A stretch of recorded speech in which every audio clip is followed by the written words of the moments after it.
What is up? Hello, friends. I am doing a little solo cast today.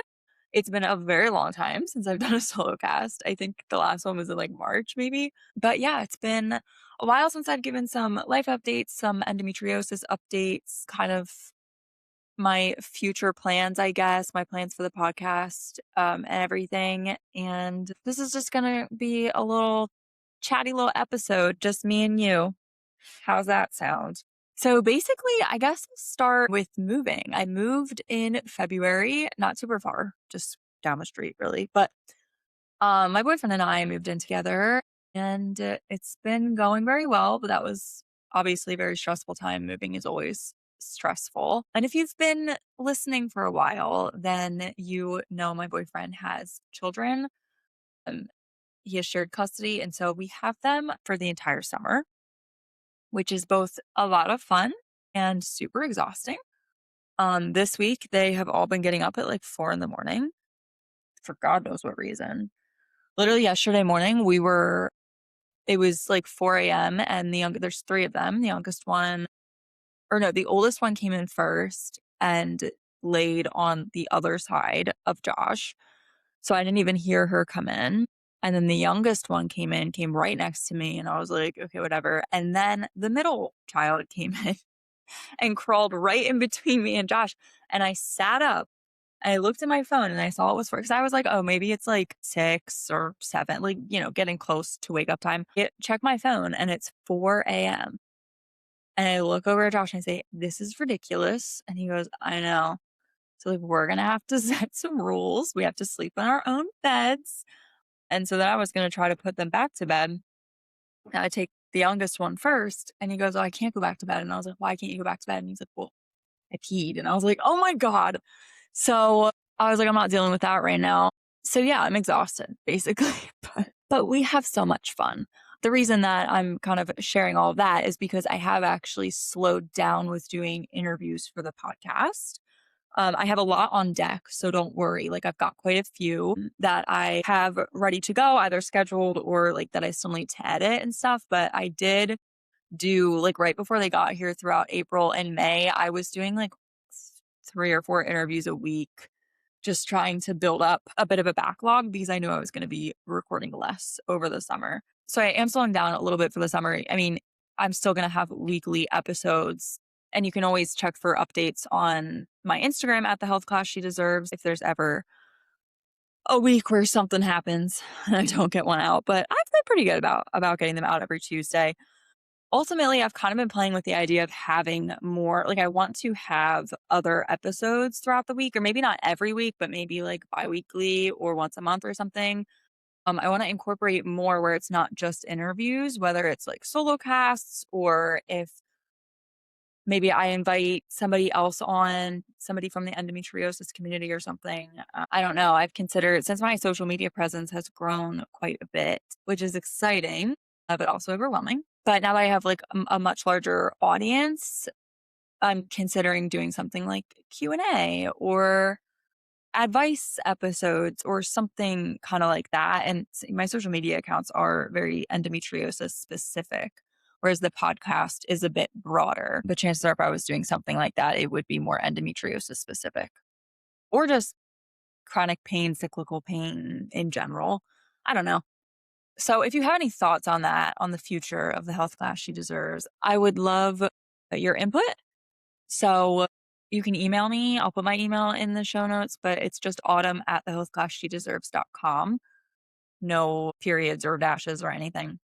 Really, any thoughts or opinions that you guys have going forward. The podcast does take me a lot of time. I'm not just like the interviewing, but like prepping, being adequately prepared for the interviews, prepping for them, doing them, editing them, preparing the marketing for them, which I slack off on quite a bit.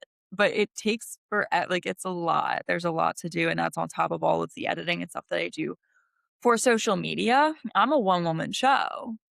I would really love to hire an assistant at some point. But right now, the pay would be absolute shit.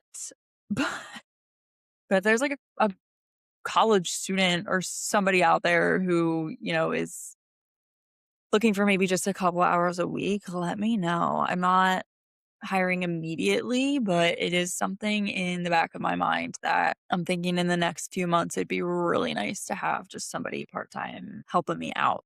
So let's talk about some endometriosis updates. We're coming up on what's the date? It's June 12th that I'm recording this. So we're coming up on a full year since my laparoscopic excision in like less than 2 weeks now. It'll be a year, which is crazy. So there have been improvements. There have also been things that haven't improved nearly as much as I would have wanted them to, but we're working on it and we're learning so much more. And that's the other thing. If you do follow me on Instagram or TikTok, I have a whole playlist on my TikTok account that is the neuroscience of endometriosis. And I've been diving into the nervous system and how intricately endo and the nervous system kind of interact with each other. And my bachelor's degree is in neuroscience, so I find all of it really fascinating, and there's quite a bit of really interesting stuff going on and some new therapeutic targets in terms of like vagus nerve stimulation and just general like taking care of your nervous system, which I've always struggled with. I've always been a very like anxious person, constantly with my shoulders up to my ears, very clenched. And I think I've been putting a really big emphasis on nervous system regulation. Pelvic floor PT has helped a lot with that, which I'm going to talk a little bit more about. But I do think that that is something that we're going to see a lot more in terms of like research coming out in terms of therapies. And just in the meantime, while we're waiting for, you know, research and policy to sort of catch up, I just know it's super important. And so nervous system regulation is something that I've definitely been focusing on more. But I was thinking about maybe doing more podcast episodes on that, on the neuroscience of endometriosis, so I can dive into it a little bit more in long form content. So if that's something you're interested in, definitely let me know. But when it comes to my endometriosis, my periods still suck. If you've been here a while, you obviously know endometriosis is not a period disease and it's very different for everybody. And while painful periods are a very common symptom, there are plenty of people with endometriosis whose periods are like perfectly fine. And their ovulation's really bad, or, you know, the symptoms for this disease exist on such like a huge spectrum. But for me, it's always been menstruation. Those first couple days that have been just the absolute worst. And since surgery, since going gluten free, like I think that these things have all helped reduce some of the inflammation. If you remember back when I made my update a few months after surgery, I was saying my periods were kind of flip flopping. So like I would have like a really easy one compared, you know, still kind of painful and exhausted and whatever, but easy compared to what they were when I was growing up. And then the next one would be terrible and I would throw up.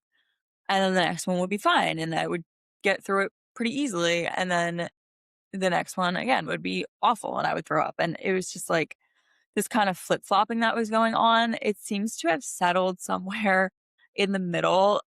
It's been a while since I've vomited from the pain and the nausea from endo on that first day. This past month, I think that maybe I ate too much popcorn and then almost threw up because usually solid food is difficult for me on the first day. Even if I'm like hungry, I'm also nauseous. And so I try to stick to like a smoothie or soup. Oh, it's way too hot now for soup, applesauce, things like that because they sit much better. But when I eat solid things, it's really will upset me those first couple days. But I was really just having like salty cravings and I hadn't been able to eat a meal because I was nauseous. And I had like a bag of popcorn, the lesser evil popcorn. I freaking love that stuff. It's crack to me. And I ate like half the bag. And then I was like, that was a terrible idea. I shouldn't have done that. And then I almost threw up. But I think if I hadn't have done that, I would have been not fine. I was still in a lot of pain, but I don't think it would have been quite that dramatic. But who knows? So yeah, periods are still pretty rough. I get very nauseous. I'm in a lot of pain. I can't really go to work when I'm on my period still, which sucks. I have found a couple of things that have been like really phenomenal in terms of mitigating the pain because everything that I do for my endometriosis, all of like the tips that I've shared and the supplements I take and nervous system regulation, all that stuff is like these are like regular parts of my routine and they require time and effort, which is fine. And like endo is multidisciplinary. It requires you approach it from all of these different angles. And that's kind of something that you build upon. Like you can't do it all at once. That would be overwhelming, but you just kind of build upon these practices to just overall lead an anti-inflammatory lifestyle to kind of dampen the inflammation from this disease. And there's a lot of different ways to do that for different people. But I've really struggled to find something that works. Cause like, okay, like a normal person gets a headache, they take a Tylenol or an ibuprofen or Excedrin or whatever, and their headache goes away most of the time. But for endometriosis patients, your typical over the counter pain relievers don't work. It's like that's like a classic hallmark sign of endometriosis is you could swallow an entire bottle of ibuprofen and you would still be in a lot of freaking pain. It just isn't because of, and again, this comes back to the neuroscience of endo, but because of the sensitization of the nervous system, like our pain thresholds are lower and our nociceptors are firing more frequently. Like there's all these things going on that make it so that like the pain pathways that like an ibuprofen is acting on isn't really effective for the type of pain that endo is causing. And so it's really difficult. Like I said, have these lifestyle things that I do, but it's been very difficult for me to find something that really works in the moment for something where it's like, okay, I just can't be in pain today. Or like, I have to get at least X, Y, and Z done. And like, I need to be vertical for that. And like, I can't stand up. So there are a couple things I'm going to share. I'm going to keep talking about the rest of like the endometriosis updates, but then in a few minutes, I'll share some of these products that I have used or been using that have really been helping me manage those like high pain moments where I'm like, if I could just make it through the next couple hours, like I can lay down. So in terms of my ovulation symptoms, those seem to have improved quite a bit. My ovulation back feels better. If you know what that is, if you know, you know. But yeah, ovulation, especially when I ovulate from the right side, it's always been, or I shouldn't say always. It's something that has definitely gotten worse as I've gotten older, as endo tends to do. And then right after surgery, I think from all of like the inflammation just from, excising the disease, I think it kind of made it worse before it got better for those first few months. But like now it seems to be chilling a little bit. So I still have like back issues, but I also think that my mattress sucks. And so, and it gets worse around ovulation for sure. And like right before my period, typically on the right side, like the lower right side of my back, and my upper traps. I always have like issues up here, perhaps from like muscle guarding and that kind of thing. Actually, stay tuned for next. I think when this comes out, it'll be next week's episode. It's the next episode in the Ellie Sara series. And we talk a little bit about that, like muscle guarding, protective posture, and how it can kind of go up and down your entire body. But anyway, the pain from that seems to have subsided. And while with ovulation, like I'll still kind of have these random twinges in my abdomen and more difficulties with urination. Like I feel like when I'm peeing, I feel like it's hard to describe unless you've experienced it, but it's kind of this weird sort of squeezing or stabbing almost in my bladder when I'm emptying my bladder. That will still happen sometimes, but overall, everything seems much more improved when it comes to ovulation. I also think that I've gotten better at managing my anxiety around ovulation because that used to be a pretty big issue and I would get like crazy insomnia around ovulation, but now it's definitely improved a little bit. And I think I am managing that better. I think a big part of that is pelvic floor physical therapy. So if have never heard of pelvic floor physical therapy or like don't know what it is, basically it's a more specialized version of physical therapy, obviously, where they focus on the pelvic floor because that's sort of the muscles in your pelvic floor hold up all of your organs, not just in the pelvis, but kind of just like everything's connected through fascia. And with endometriosis, a lot of times we tend to have a lot of like tension in the pelvic floor. And this can cause some of those classic endometriosis symptoms like painful sex and the cramping and painful urination and bowel movements and all of that. So pelvic floor physical therapy is like so phenomenal when it comes to managing those things. The part that kind of freaks people out is they do an internal exam and they do like internal massage. It's like not as bad as you think. I don't know. I understand why people get kind of freaked out over that, and it kind of turns them off of wanting to try pelvic floor physical therapy. And each patient is different, obviously, but since pelvic floor physical therapists, like, it is what they do, in my experience, what I've heard from other people, they're always very like, they're asking for consent. They are so verbal, like, saying exactly what they're doing always. They're trauma informed, and, like, if you went to a pelvic floor physical therapy appointment and you notice any red flags in that sort of area, like them not asking or communicating or anything, like, leave because I that's insane. You can't have a job like that and not be trauma informed. I think all doctors should be trauma informed, but as another conversation for another day. But yeah, so basically, like when they're doing the internal part of it, they start with the superficial muscles kind of at the entrance of the vagina, and they will feel for tension and if there's like any pain, and they do it very gently and will ask you, to rate the pain. And if it's like more than a certain amount, they'll let up, whatever. If there's tension or pain or whatever, they kind of will just hold the trigger point and you'll breathe into it. A huge part of pelvic floor physical therapy is diaphragmatic breathing, essentially just like learning how to breathe again and how to sync your breaths and your movement correctly. Because I think that's something a lot of us don't necessarily do. And diaphragmatic breathing in itself strengthens your pelvic floor, right? And releases tension. So yeah, they'll kind of just like go around the clock with the superficial muscles, and then they'll go and they'll do deeper muscles. And if you are somebody who has like extreme pain with penetration or vaginismus or just something like more extreme, there are so many other things that can be done like before moving to the internal part. I believe like a good pelvic floor PT would be working with you on those sorts of things. So because it can be really, really helpful for that, for like helping to heal painful sex and make going to the bathroom less painful and maybe even pain free. Like, I just have heard I mean, I've had a great experience in pelvic floor PT, and I've heard so many other endo patients say the same thing. And I think it's like a major red flag if your surgeon doesn't refer out to pelvic floor PT. If you're considering surgery, looking for surgery, have one scheduled, that's definitely a question I would ask beforehand. Like, will you give me a referral for pelvic floor physical therapy? Because if the answer is no, that's insane. Like, I think that's crazy. I think once you're cleared post-op, definitely do pelvic floor PT. I was cleared a month at the month follow-up is when they gave me the referral. Even before surgery, I think it can be super helpful as well, kind of preparing your body for surgery. And then like, I think you'd be better prepared than following surgery. So anyway, I think that's been a major player in my improvement of symptoms, particularly those ovulation symptoms.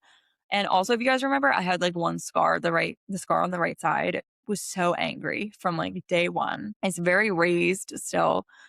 But it would get really itchy and just like kind of randomly like sting or stab me sort of. And pelvic floor PT has also been really, really good with desensitization of the scar. So that's another thing. I also was supposed to have my 1 year follow-up appointment like next week with my specialist in Newtown Square because they do like, you have the surgery and the 1 month follow up, and then they do like 6 month follow ups post op. And yeah, I was supposed to have my 1 year one, but I don't have insurance right now. And even with insurance, the copay is $150. So that was kind of crazy. But also finding like the fact that my specialist takes insurance in the first place is actually quite rare. So it is truly like amazing that they do. And 150 for the appointment is like nothing. I know there's some other specialists who don't take insurance at all, and they're charging upwards of like $500 for a consultation. But I asked how much the appointment would be if I just did like a cash price, and it was like 294 or something, which again, not nearly as insane as some other surgeons. It's quite modest even comparatively. But still, that's fucking healthcare in the United States. Fuck that. So, yeah, I was like, I'm not paying $300 for that since I don't even like, I would like to get the follow-up. I'd like to be checked in on. But I also don't think anything major has, like, changed since my 6-month appointment, so I don't think it's necessarily urgent for me to get in there. So, we'll see what happens, but right yeah, I canceled it for now. I was like, "I'll just reschedule that when I can." And then the last thing I kinda wanted to talk about with endo is I've said on here before, probably ages ago when one of the times when, like, Lexi and I were chatting, we've definitely talked about hormonal birth control. I can't remember if I've ever shared, like, the whole story with that, but long story short, I grew up very, religious. Honestly, my family wasn't that religious. We grew up Catholic and, like, my mom took us to church every week. But I think all of, like I'm such a textbook oldest daughter, and I think I had such, like, good girl syndrome and, like, purity culture and all this stuff and anxiety, like, so much anxiety, undiagnosed anxiety when I was a child, and I think that, like, prayer and religion is, like, what I really clung to as a way to ease that, and I think it taught me some good, like, meditative skills and some, like, self-soothing sort of things, but it was not a healthy attachment as, to religion in that way rarely is healthy, and so the reason I'm talking about that is because I never wanted to go on birth control when I was young, and that was obviously we all know that is always, like, the number one. You go to the doctor, you complain about literally anything relating to your period, and they're like, "Here is birth control," and there's really no other options. So I used to be very, like, anti-birth control because I was a holy roller, and I thought it was against God's will. Now I've obviously changed my tune. I think birth control is, like, phenomenal, but I still never really wanted to use it. So when I was younger and it was offered to me every single appointment that I had, pediatrician and then later at the gynecologist, I always was like, "No." No, I felt I, like, stood firm on that. I was absolutely positive that I was, like, anti-birth control and, like, didn't wanna mess with that. And on one hand, I'm, like, kinda like, obviously, we have an informed consent issue with birth control. It's overprescribed 100%. And having endometriosis, I am glad that I didn't just, like, find a way to, like, mask those symptoms and then forget about it, and, like, I could potentially not even have a diagnosis at this point, and the endo could still be kind of growing and proliferating and whatever. But in the past few years, I have been considering just to have, like, a little break, especially since after surgery, like I said, had some great improvements with, like, ovulation symptoms and stuff, but menstruation is still a beast.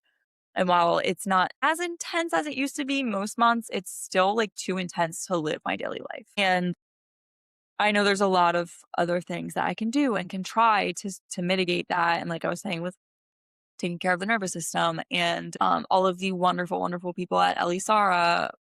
If you haven't listened to the series that I'm doing with Elisara, definitely do that. But they've given me some wonderful resources and advice, and so there's a lot of other things I want to try, but basically, when it came down to this summer, like I said, Josh and I moved in, and then this is our, like, first full summer with the kids in our own apartment, and so I obviously knew that was gonna be a little overwhelming, and then his sister also got married a couple of weeks ago, and lo and behold, I was supposed to get my period, like, the day before, and I was like, "This is crazy. Like, I can't be incapacitated that day." I was, like, babysitter that day because Josh was in the wedding. I had to be there from 10 a.m. or whatever all the way to 11 p.m. Had to be standing for pictures and all of this stuff. And so I was like, I really can't be incapacitated for this day. So I was like, let me try a round of the O pill. This is not sponsored, by the way. The O pill is like the only FDA cleared birth control pill that you can get over the counter just at CVS. So I was like, fine, I will try the O pill and see what happens. Because for the summer too, I'm kind of like, it might just be nice to not have to worry about this for a few months. And then once the kids go back to their moms in August or whatever, like, I can start reassessing and seeing what else I want to do in terms of managing my endometriosis. But I kind of was just like, I need a little bit of a break. Like, I just feel like I need a break. So when I started taking the pill, it was after I ovulated for that month. So it was already kind of like inevitable that I was going to get my period. Thankfully, it came Wednesday and the wedding was Friday. I still was, like, in pain on Friday morning, but this is a good time, I guess, to tell you about, like, the products that I use. So, basically and I just did an ad full disclosure, just did an ad for Trelly. Relieve. So the supplement is called Relieve Aid. The company is Trelly, Trelli. I'll put those in the show notes. But basically, it's meant to be like a safe, natural alternative to over the counter pain reliever. So it's like a supplement technically, but it's effective with a single dose. And the ingredient science is really, really cool. And if you want to check out, it was posted fairly recently on my Instagram and my TikTok. If you want to kind of see the story there, I was talking about the wedding and like how it helped me. But I really, really love that. So basically, it's a PEA complex, ginger extract, which you guys know I love ginger, and a low dose caffeine. In the video, I kind of explain like each of those ingredients and why they're in there. And I won't like get into the nitty gritty of it and bore you guys with it here, but basically like the science and like the way they package these ingredients. Cause that's the thing with supplements is like, yes, it might be like ginger, for example, but how bioavailable is it? That's the question. And there are certain things that like don't even make it to the bloodstream because of whatever reason. And so the way that they formulate Relieve Aid is actually really, really cool. I do have an affiliate link for that. You can use code Girl in Pain, GIRLINPAIN,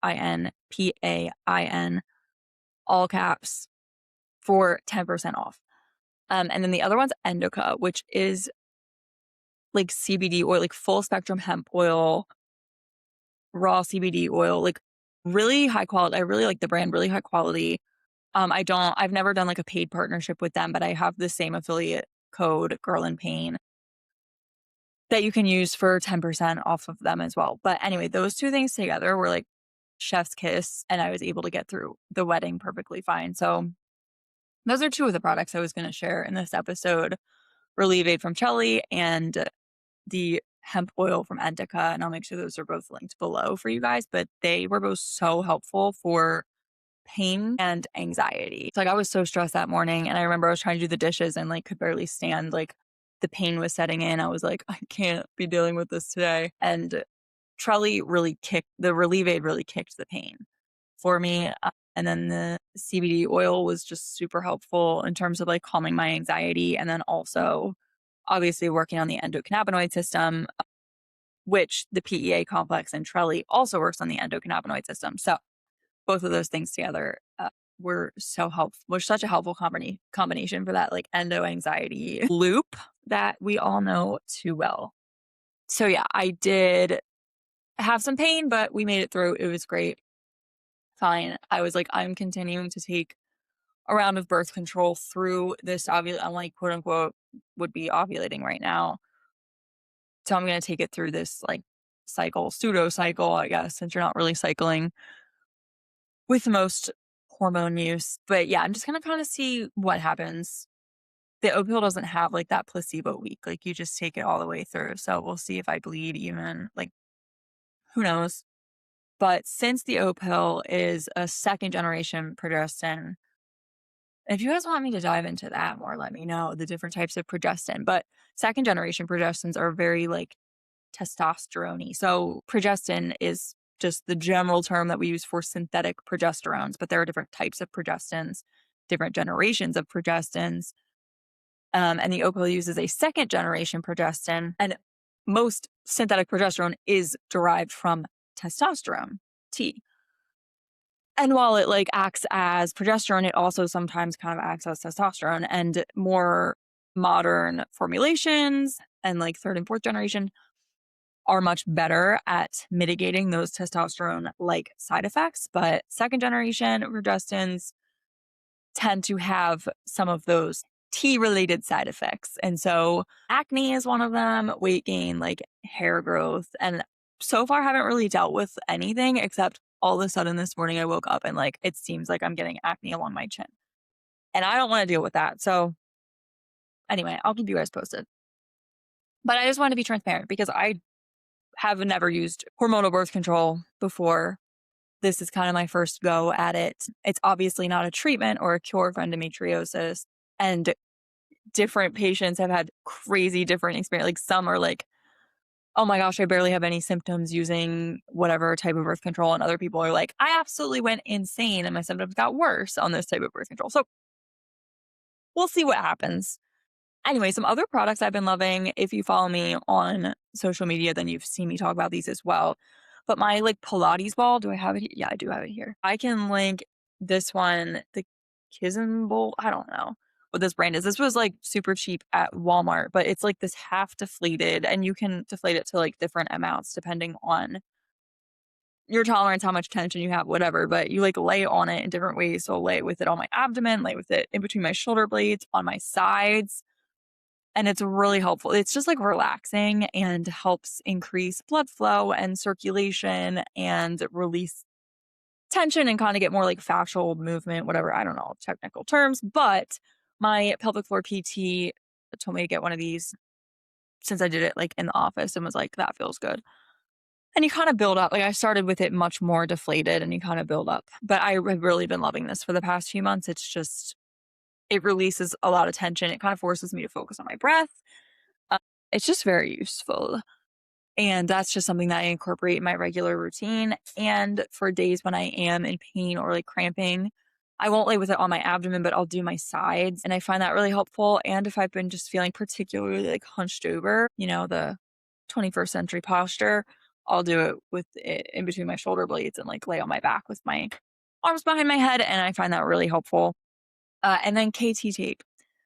I talk about this a lot on social media, but I love KTT. Another thing my PT taught me, how to tape my stomach. And I can link one of those videos for you guys in the show notes if you haven't seen it, where I like teach you how she taught me to do it. But it essentially like lifts, like if you are one of those people that will be like holding your abdomen or like holding your tummy when you're having bad cramps or whatever, this is probably something that would help. The tape is, like, kind of irritating for some people. It does really irritate my skin sometimes too, but the relief I get from it is worth it. There are also different types. Like, some of them are a little bit better for, like, allergies, but obviously Ehlers-Danlos syndrome and, like, is comorbid with endo, and that can make you very sensitive, and then also, like, histamine production for endometriosis patients is higher. Like, there's all of these correlations with, like, the allergies and the inflammation and blah, blah, blah. So, a lot of us end up having skin issues and end up being very sensitive to, like, the adhesives on the tape or whatever. So, just be wary of that. I do get irritation. I didn't the first couple of times, but then all of a sudden I kinda started getting a little bit of irritation. So whatever. The relief that it brings is absolutely worth it to me. I freaking love it. It just kinda it, like, lifts it improves blood flow and lymph flow, and it also kind of just, like, lifts and prevents things from constricting too much, like, when your body's literally freaking out and, like, when you're cramping so hard that you can literally see your abdomen moving. Yeah, it's very helpful. So, highly recommend that, and not necessarily not even, like, KT tape KT is the brand, I think. I always call it KT tape, but it's just kinesiology tape, and you can find different brands. But it's just that tape that, like, stretches when you take the backing off, you gotta be able to stretch it a little bit, so highly recommend. So, anyway, those are my updates, for endo and just life. I said a little bit in the beginning about, like, different things that I'm thinking of in terms of the podcast and, like, doing more solo casts or doing some sort of, like, just I kinda want more interaction, I guess, with the community in terms of, like, we could do, like, Q&As or advice, or if you have any other ideas or specific topics that you want me to talk about or, like, research more, seriously, email me, autumn@thehealthclassshedeserves.com. You could also slide into my DMs, although I will admit I'm so awful with my DMs. I respond to, like, maybe 50% of them just because I don't see most of them. I do my best, but I try to keep limits on, like, my phone use and social media use, and so there's only so much I can actually, like, read and respond to. So, emails, I am much more likely to see. Other things I'm thinking of is, like, more digital products or, like, freebies, not even necessarily to sell. Like, I'm thinking about a Patreon, and okay, of course, I've so slacked off on Substack. I really do wanna get back into Substack. It's just, like, writing takes a lot of time, and like I said, the podcast takes a lot of time, and my social media has grown so much, and I'm putting more effort into that, and so it's just a lot. So, I would love, like, in a perfect world, had all the time in the world, I would be getting back into my Substack and doing, like, at least weekly articles on that, and then I was also thinking of something more like a Patreon and, I don't know, like master classes, that type of thing to have just more I don't know, like maybe live master classes or maybe I'll just like record a few and see what happens. And then it could kind of be subscription based so I can just have basic like free tier and some master classes on that and then perhaps like subscription based stuff just like bonus content, bonus things that I'm using my endometriosis more endo lifestyle content perhaps because I don't post so much about that. I don't know.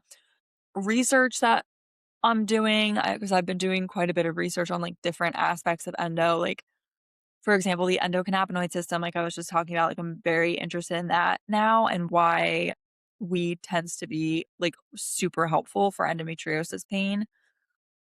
I don't know. I've got a lot of thoughts, a lot of ideas. I need another day in the week. Um, but yeah, let me know what you guys think. Let me know if you have any input there. I would love to hear it and I'd love to connect. And if you didn't know, also you can get on chances are you're listening to this from like a podcast platform like Apple or Spotify or Amazon or whatever. But if you go on to, let me think, I think it's THCSD pod.riverside.com, which I'll also put in the show notes. It's just the pod because I use Riverside to host the podcast as well as do all of my like recording and editing and stuff. And so I have like an automatically generated website just with the podcast episodes through that. And you can subscribe there in order to get notified for new episodes. And it's just good, like, just in case tomorrow the entire world shut down, social media disappeared. I don't know. We would still have a way to stay connected. So I'm trying to build my email list here. If you just want to be notified about new episodes, you can do that through the website. If you just like put your email in, it'll email you when I post a new episode. So yeah, this has been a good chat, guys. Hope you're all doing well. Thank you guys for listening. Don't forget to email me. I want to connect. And I hope that everyone is having a pain-free, flare-free day. Class dismissed.